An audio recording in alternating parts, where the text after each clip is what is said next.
informació a través del programa AmploView de la base de dades de HuBMAP, que ens dona informació sobre els genotips obtinguts en 3 poblacions humanes, a partir de la qual podem seleccionar polimorfismes per un estudi d'associació. El primer que hem de fer per capturar aquesta informació és seleccionar dins l'opció de Open New Data i seguidament en aquesta opció definir la captura a través de HuBMAP Download, seleccionant aquesta fins que arribem a l'opció de HuBMAP Download. En el nostre cas, nosaltres estem interessats de capturar informació d'un gen concret, d'una regió determinada on es localitza un gen, concretament el gen DRD4, per tant podem utilitzar la denominació d'aquest gen com a sistema de captura d'informació. Per això el que hem de seleccionar és l'opció Hugo, que correspon a la nomenclatura oficial de gens, i posar en aquesta finestra la clau, les sigles corresponents a aquest gen, és a dir, DRD4.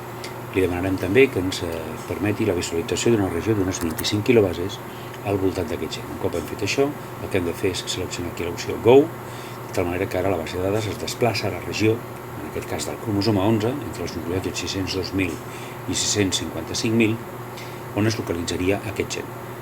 Tanmateix, hem de confirmar que la versió de genoma humà amb la qual estem treballant és la versió 21 i després que la informació que obtindrem serà de la població humana que és el nostre interès. En aquest cas, per defecte, està la població caucasiana, però podríem, si fos el cas, seleccionar la població africana, la Yoruba, o bé la població asiàtica corresponent a la xinesa i japonesa. En el nostre cas, deixem seleccionada la població CEU i un cop hem fet tots aquests elements de selecció, cliquem a l'OK perquè el programa vagi a buscar aquesta informació a HuBMAP. La informació així recollida és la que visualitzem en aquesta pantalla i en aquest cas el que tenim és que el total de llocs polimòrfics que s'han descrit en aquesta regió i que el programa ens ha permès capturar és un total de 16 polimorfismes del tipus SNPs.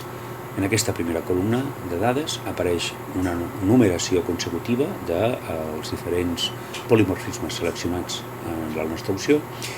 La següent columna defineix la clau identificada de cada polimorfisme, la seva posició i les penúltimes columnes són també interessants en el sentit que en aquesta se'ns defineix la freqüència de l'al·lel menys freqüent, és a dir, el de menor freqüència, i els al·lels que defineixen a cada un dels polimorfismes. En aquest cas veiem que el primer polimorfisme té 2 al·lels, el G i l'A, i la freqüència d'A, que seria l'al·ler de menor freqüència, és 0,117. El següent polimorfisme seria una variació de G per T, sent T la de menor freqüència amb una freqüència de 0,43, i així successivament.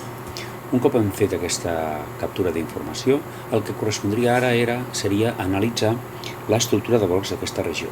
Abans de fer això, el que podem fer és definir la consideració de blocs en aquesta regió i per això el que ens hem d'anar és l'opció de definició de blocs.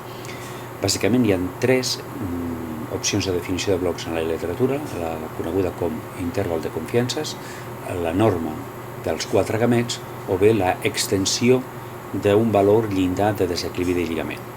Aquesta darrera és normalment la més utilitzada i en aquest cas, en el nostre cas, el que farem serà definir un valor llindar de desequilibri de lligament de 0,8, és a dir, un 80% de desequilibri de lligament entre una regió per considerar-la que aquesta defineix un bloc.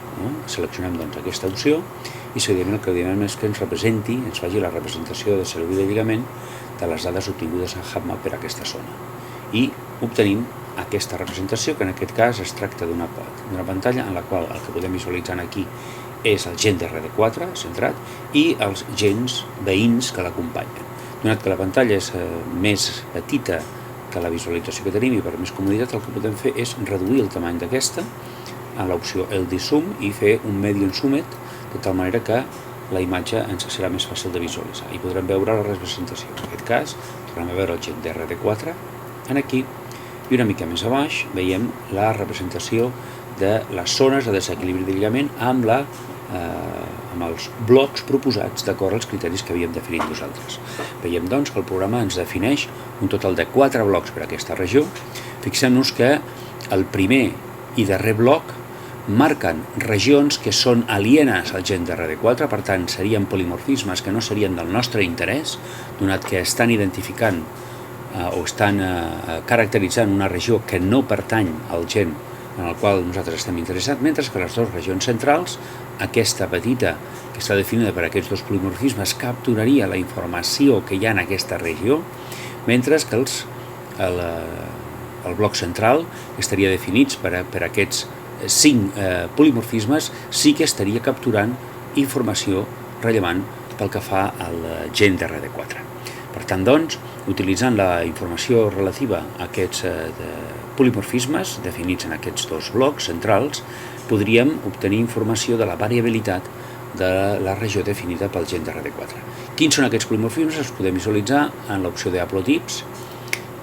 Recordem, els dos primers corresponen a aquest bloc d'aquí, els dos segons correspondrien a aquest segon bloc, que ja és del nostre interès, i el tercer correspondria també al bloc que és el nostre interès. En aquest cas, els polimorfismes que defineixen el nostre interès són aquells que van des del 4 fins al 10, d'acord? En la llista que havíem obtingut des de HapMap. Podem anar, doncs, a la llista, que és el check markers, deseleccionem tots els marcadors i ara seleccionem aquells que són del nostre interès, és a dir, els corresponents als 4, 5, 6, 7, 8, 9 i 10. Un cop els hem seleccionat, fem una representació de blocs d'aquesta regió. Ara la tenim aquí. En aquest cas, ara, donat que hem reduït el nombre de polimorfismes a estudiar, podríem ampliar la visualització per tal de veure-ho més complet. Aquí tenim l'ampliació, i per tant veiem perfectament com aquests 6 llocs polimòrfics capturen perfectament tota la variabilitat que es pugui produir o que s'hagi produït en la regió del gen d'RD4. Per tant, caracteritzant aquests 1, 2, 3, 4, 5, 6, 7 llocs polimòrfics seria suficient com per capturar la informació relativa a la variabilitat d'aquesta regió. Podem, doncs, finalitzar.